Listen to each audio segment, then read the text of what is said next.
शरारती गिलहरी। किसी जंगल में चुनचुन नाम की शरारती गिलहरी अपनी माँ किट्टू के साथ रहती थी। चुनचुन कभी भी किट्टू की बात नहीं मानती थी। चुनचुन की हरकतों से जंगल के सभी जानवर बहुत परेशान रहते थे। एक दिन चुनचुन पेड़ पर खेल रही थी और उसी पेड़ पर फर्राटा नाम का एक बंदर भी सो रहा था। फर्राटा को देख चुनचुन ने अपनी माँ से कहा, माँ, ये बंदर हमारे पेड़ पर क्यों सो रहा है? ये पेड़ तुम्हारा कब से हो गया चुनचुन? सोने दो उसे। लेकिन माँ, जंगल में और भी तो पेड़ हैं। इससे कहो किसी दूसरे पेड़ पर जाकर सोए। चुनचुन, जैसे ये जंगल सबका है, वैसे ही ये पेड़ भी सबका है। इसीलिए तुम इस पेड़ से उसे नहीं हटा सकती। किट्टू ये बोलकर चली गई, लेकिन चुनचुन को एक शरारत सूझी। वो बंदर के पास पहुंची। उसने बंदर की पूंछ को पेड़ की टहनी से बांध दिया। उसके थोड़ी ही देर बाद जब फर्राटा बंदर सोकर उठा तो उसने दूसरी टहनी पर छलांग लगाने की कोशिश की, लेकिन उसकी पूंछ बंधी होने के कारण वो दूसरी टहनी तक नहीं पहुंच सका और वहीं पेड़ से उल्टा लटक कर चिल्लाने लगा, बचाओ, बचाओ, मैं यहाँ पेड़ पर उल्टा लटक गया हूँ, बचाओ। फर्राटा के चिल्लाने की आवाज सुनकर सभी जानवर वहाँ आ गए और तभी वहाँ मौजूद जंगल का राजा शेर सिंह बोला, अरे फर्राटा, तुम इतना चिल्ला क्यों रहे हो? किसी ने मेरी पूंछ टहनी से बांध दी है। लेकिन तुम्हारी पूंछ टहनी से कौन बांधेगा? किसी को क्या मिलेगा ऐसा करके? ये काम उस शरारती चुनचुन ने किया होगा।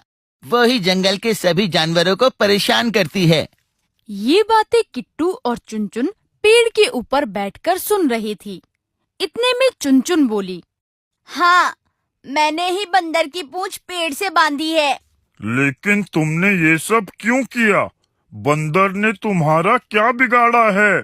जंगल में इतने सारे पेड़ हैं, तो ये बंदर इस पेड़ पर क्यों सोया? ये हमारा पेड़ है। ये सुनकर सभी जानवर हैरान रह गए। तभी हिरन बोला, चुनचुन, एक बात कान खोलकर सुन लो। ये जंगल सबका है, इसलिए यहाँ के पेड़ों पर भी सबका अधिकार है। चुनचुन, अगर अब तुमने जंगल में किसी जानवर को तंग करने की कोशिश की तो मैं तुम्हें इस जंगल से निकाल दूंगा। ये सुनकर किट्टू जल्दी से बोल पड़ी, नहीं नहीं महाराज, चुनचुन अभी छोटी है, उसको माफ कर दीजिए।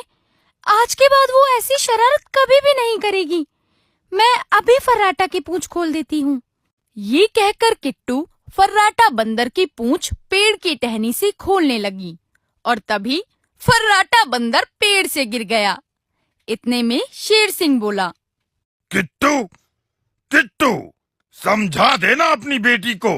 ये उसके लिए आखिरी चेतावनी है।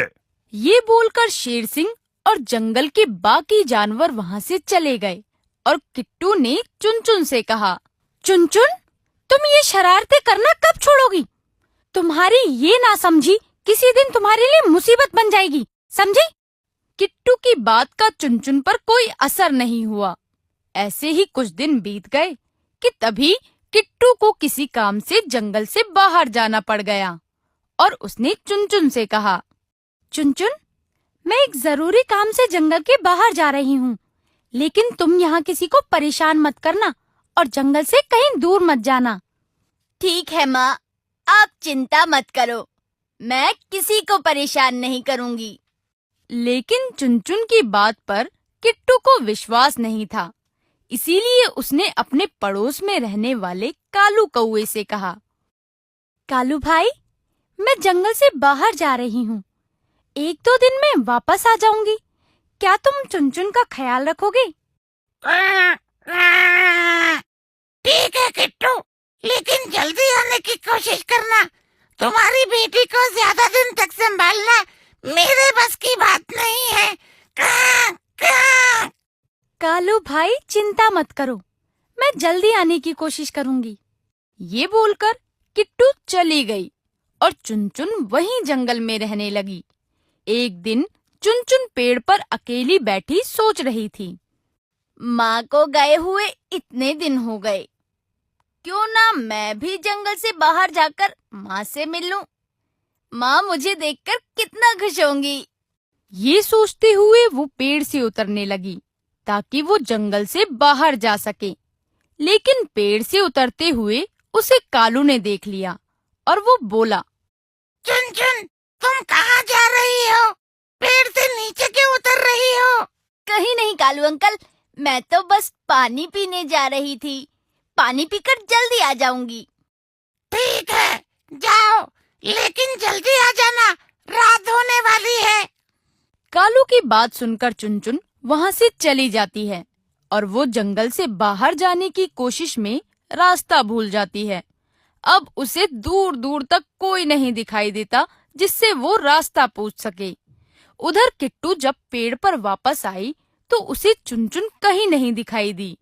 उसने कालू से पूछा, कालू भाई, चुनचुन कहाँ है?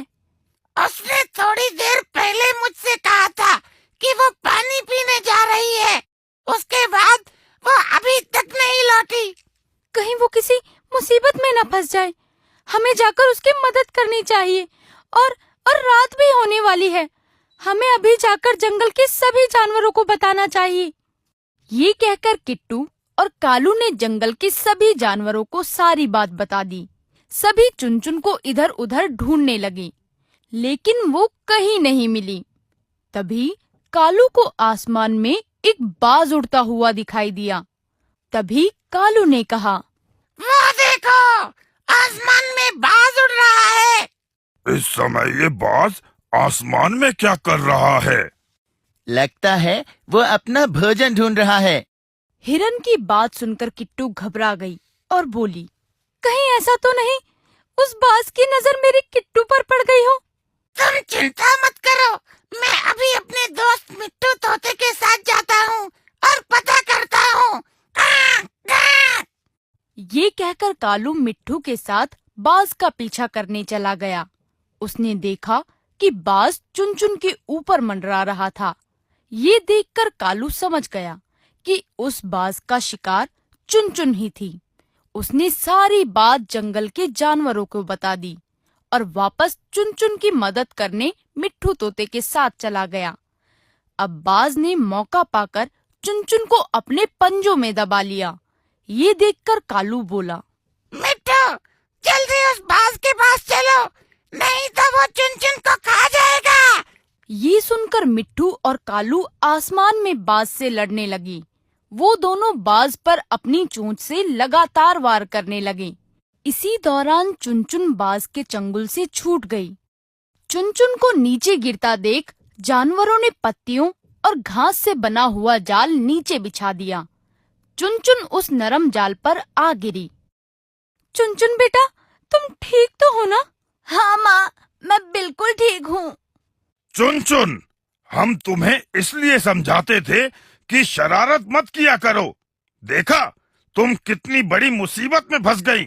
ये सुनकर चुनचुन अपनी माँ से बोली, मुझे माफ कर दो माँ, मैंने कभी आपकी बात नहीं सुनी। अब से मैं कोई शरारत नहीं करूँगी। अगर आपको हमारे वीडियोस पसंद आ रहे हों, तो इन्हें लाइक करें, चैनल सब्सक्राइब करें और हमारे कार्टून शो सबसे पहले देखने के लिए बेल आइकन दबाना ना भूलें।